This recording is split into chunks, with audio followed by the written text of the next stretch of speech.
అవన్నీ బాగా పాపులర్ ఇండస్ట్రీలో. అది చెప్తున్నా నేను. అలాగే కడిగి చెప్పించుకుంటారు.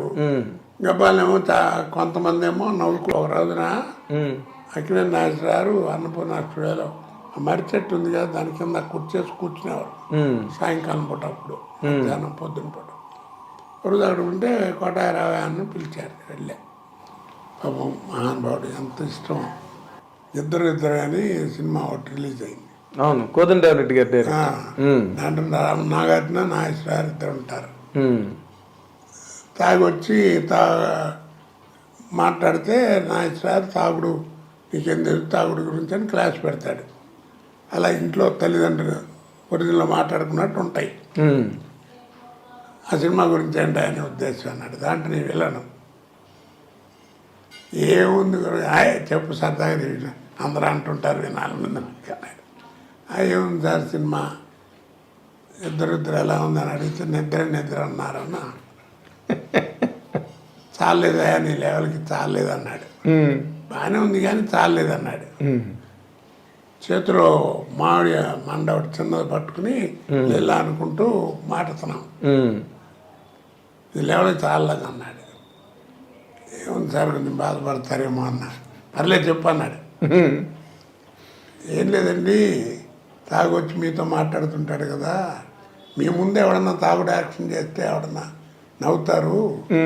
మీరు ఎంత పాపులరో ఇలాగే మాట్లాడి లెక్కరికి లిక్యూరికి తేడా తెలుసా అని ఏదో మీటింగ్ పెడతాడు ఆయన. ఇంటర్వ్యూలు అందరూ వెళ్ళిపోతున్నారండి. వెళ్ళిపోతున్నారు ఏంటి, సినిమా వాళ్ళు అది కదండి, వాళ్ళిద్దరూ ఏదో father and Sons family affairs మాట్లాడుకున్నారు, మనం వినటం బాగుండదని వచ్చేస్తున్నాం అన్నారు. అన్నా ఆ చిన్న మామిడి మనకి పేర్లు కొట్టివేద బయలు చెప్పా నవ్వుకున్నాడు.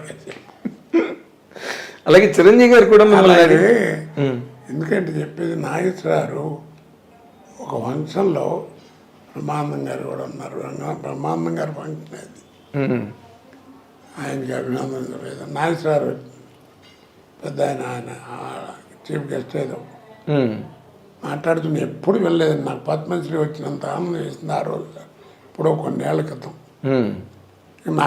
ఇక కోట గురించి ఏం చెప్తాం, బ్రహ్మానందం గారి గురించి కస్తూరి శివరాజు నుంచి అందరితో చూశాను బ్రహ్మానందం గారి దాకా. అని ఆయన బ్రహ్మానందం గురించి మంచిగా చెప్పడం మొదలెట్టాడు. అయిపోయిన తర్వాత పక్కనే ఉన్నాడు. ఈ కోట గురించి ఏం చెప్పాలి, ఒకటే ఒక మాట అండి, నో రీప్లేస్మెంట్ ఫర్ హిమ్ అన్నాడు. అంతకంటే ఏం కావాలి చెప్పండి. అలాంటి మహానటుడు ఆ మాట అన్నా అంటే, అక్కినేని నాగేశ్వరరావు అంతటి మహానటుడు, నో రీప్లేస్మెంట్ ఫర్ హిమ్ అన్నాడు. మీరు కూడా అలాగే ఫీల్ అవుతారండి? నేను చెప్పాను కదండి, మీకు తెలియదు మీ గురించి.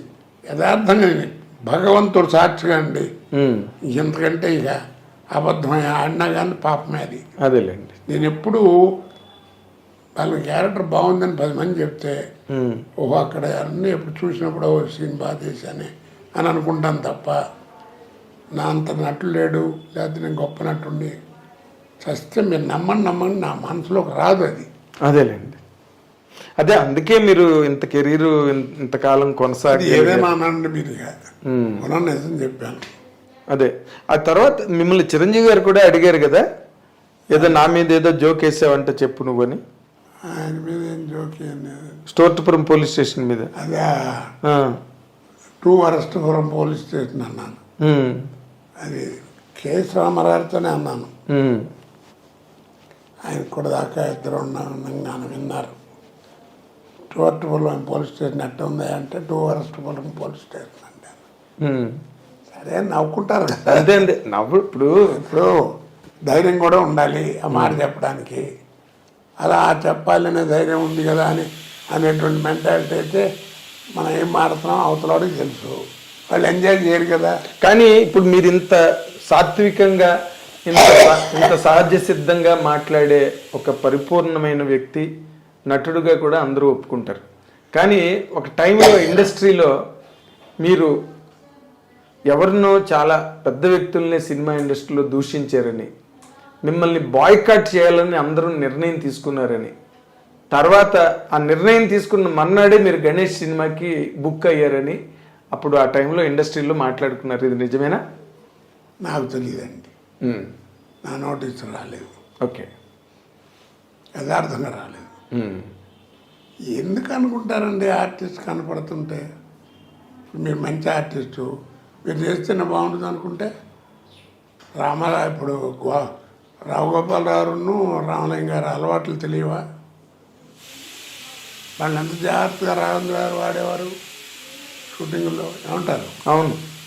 మరి క్యాల్కులేట్ చేస్తే మూడు పోద్ది. అలాగా ఎందులేప అంటున్నట్టు అదేలేండి. అవసరం ఉండొచ్చు. ఉమ్. ఇప్పుడు తర్వాత ఏమో నా బిహేవియర్ అలా ఉందేమో, ఏం చెప్పగలను. అదే అప్పుడు బాగా చాలా హాట్ టాపిక్ నడిచింది. చాలా విన్నానండి నేను నా గురించి. ఏమిటి విన్నారు ఒక్కటి చెప్పండి, అతి వరస్ట్. ఇందాక మీరు అన్నట్టుగా బాగా తాగుతాడు, బాగా తిరుగుతాడు. అదే ఉందిలేండి, కామన్ సినిమా యాక్టర్స్కి ఊరికే కూడా అంటారు ఆ మాటలు, కానీ అది పెద్ద నాకు అంతకంటే నా మీద ఓకే. ఏదో ఉన్నమాట మొహం మీద మాడతాడు, వెనక ముందు చూసుకోడు, ఆయన చెప్పదలుచుకుని చెప్తాడు, ఇవే తప్ప. అదేలేండి. అయితే మీరు ఒక స్టేట్ బ్యాంక్ ఎంప్లాయీగా కనుక ఉంటే మీరు ఇంత సంపాదించలేకపోయేవారు, ఇంత పేరు ప్రతిష్టలు వచ్చేవి కావు. మీరు రెమ్యూనరేషన్ విషయంలో ఎప్పుడైనా ఇండస్ట్రీలో డిమాండ్ చేయడం, దానివల్ల అవతల వాళ్ళు ఇబ్బంది పడడం అలాంటివి ఏమైనా జరిగాయండి? మీరు ఎప్పుడన్నా విన్నారా? అసలు వినలేదు కాబట్టి అడిగాను. అడగలేదు కాబట్టి మీరు అడిగారు నన్ను. నేను ఎప్పుడు డబ్బు ఇస్తే కానీ డబ్బింగ్ చెప్తాను, నాకు ఇంత ఇస్తే కానీ చేయను చెప్పమని నన్ను ఎవరన్నా. సమ్మర్ వచ్చినప్పుడు మా ఆవిడ కరెంట్ లేకపోతే 4 చెక్కులు తీసి చేతికి ఇచ్చేది, విసురుకోండని, బౌన్స్ అని చెక్కులు. చెప్తున్నా ఇవన్నీ నాకు ఇప్పుడు కనుక తలుచుకుంటే ఆ రోజుల్లో ఉన్న మనీ వాల్యూకి కనీసం నాకు ఒక 30 lakhs దాకా రావాల్సి ఉంటుంది ఆ రోజు డినామినేషన్ వాల్యూ ప్రకారం. అంటే ఇప్పుడు ఎంత అండి? ఏమో ఎంత ఉంటుందో, 3 crores ఉండొచ్చు. 10 రెట్లనే ఎక్కువ ఉంటుంది మినిమం. బాగా చాలామంది అండి. సార్ మీ కెరీర్లో ఒక 3 కోట్లు నష్టపోయారు అనమాట మీరు. ఏమండి, అది పట్టించుకోలేదు కాబట్టి భగవంతుడు ఈ లైఫ్ ఇచ్చాడేమో. అదేలేండి. అయితే ఓకే, మీరు 30 లక్షలు చెక్కులు ఇచ్చి విసనకర్ర విసురుకోమని చెప్పేవారు ఆవిడని అన్నారు. కానీ మీరు బాగా సక్సెస్ అయ్యి ఆర్థికంగా బాగా నిలదొక్కున్న తర్వాత మీ జీవితంలో మీరు ఫేస్ చేసిన సందర్భాలు తలుచుకుంటే ఏమనిపిస్తుంది సార్? అరే, నాకేదో కష్టం వచ్చిందనుకోండి బాధపడతా. అరే, ఇంతమందికి సహాయం చేసాం, ఇంత చేసాం, భగవంతుడు ఎందుకు నన్ను ఇబ్బంది పెడుతున్నాడు, ఏం తప్పు చేయలేదే, నేను చెడిపోయిన వాళ్ళతో తిరిగానేమో కానీ నేను ఎవరిని చెడగొట్టలేదు అనే తత్వం నాది. నా బిహేవియర్ కూడా అలాగే ఉంటుంది. ఎంతమందికి నా ఫ్యామిలీ లైఫ్లో కానీ నా ఫ్యామిలీ మెంబర్స్కి కానీ ఇన్ని lakhs of rupees ఖర్చు పెట్టాను. అది అంటే భగవంతుడు ఇవ్వబట్టి మనం ఖర్చు పెట్టామనుకో, ఖర్చు పెట్టాలని మనసు ఉండాలిగా. ఇచ్చినంత మాత్రం ఖర్చు పెట్టాలని లేదు కదా. చెప్తున్నా నేను. అలాగా జీవితం అంటుంటే మా ఫ్రెండ్ ఒకరు వచ్చి,